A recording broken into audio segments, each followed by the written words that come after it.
NASA की astronaut Sunita Williams अपने साथी बैरी विल्मोर के साथ 2 महीने से ज्यादा समय से अंतरिक्ष में फंसी हैं। बोइंग स्टारलाइनर के पहले ह्यूमन मिशन के लॉन्च के जरिए वो 5 जून को इंटरनेशनल स्पेस स्टेशन पहुंची थी। उन्हें सिर्फ 8 दिन वहां रहना था, लेकिन कैप्सूल में थ्रस्टर की खराबी के कारण अब वापसी का सही समय तय नहीं है। पहले बताया गया कि सुनीता और बैरी की वापसी फरवरी 2025 में हो सकती है, लेकिन अब एक ऐसी खबर मिली है जिसने सबको सन्न कर दिया है। भारतवंशी सुनीता विलियम्स पर बड़े खतरे की आशंका जताई जा रही है। स्पेस में ऐसे हालात बन गए हैं कि इस बात की पॉसिबिलिटी बढ़ गई है कि सुनीता कभी वापस ही ना आ पाए। बताया गया कि स्पेस में इतने बुरे हालात हैं कि भाप बनकर हो सकती है सुनीता और बैरी की मौत। ऐसा क्यों कहा जा रहा है, आपको बताते हैं इस वीडियो में विस्तार में।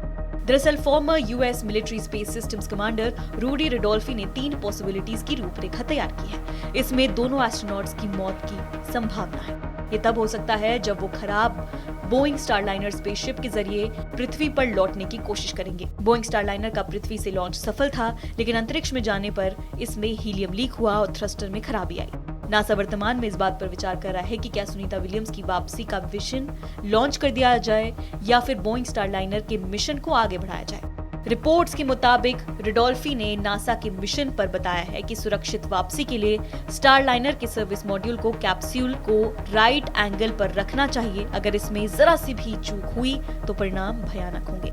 रिडोल्फी ने चेतावनी देते हुए कहा कि अगर कैप्सूल ठीक से लाइन अप नहीं होता है तो ये पृथ्वी में री एंट्री करने के दौरान जल सकता है और दोनों अंतरिक्ष यात्रियों की मौत हो सकती है। अगर ये जलता है तो कैप्सूल में आग ठीक वैसे ही लगेगी जैसे कल्पना चावला के स्पेसक्राफ्ट में लगी थी।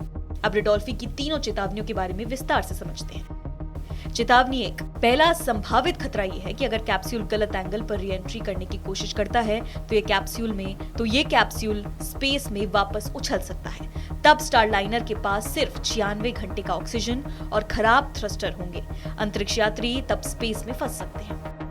चेतावनी 2, दूसरा संभावित खतरा यह है कि कैप्सूल गलत एंगल पर अगर री एंट्री करने में सफल हो जाता है तो कैप्सूल और पावर से स्पेस में वापस उछल सकता है।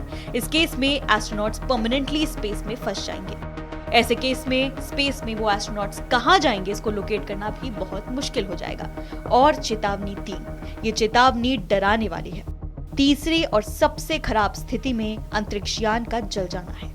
रिडोल्फी का कहना है कि अगर एटमॉस्फेयर में बड़े एंगल पर कैप्सूल वापसी करने की कोशिश करता है तो अंतरिक्षयान एक्सेसिव फ्रिक्शन की वजह से जल जाएगा और दोनों अंतरिक्ष यात्री हवा में ही मारे जाएंगे। फिलहाल इस वीडियो में इतना ही। इस पूरे मामले पर आपकी क्या राय है हमें नीचे कमेंट सेक्शन में बताइए और बाकी खबरें जानने के लिए देखते रहिए आर भारत।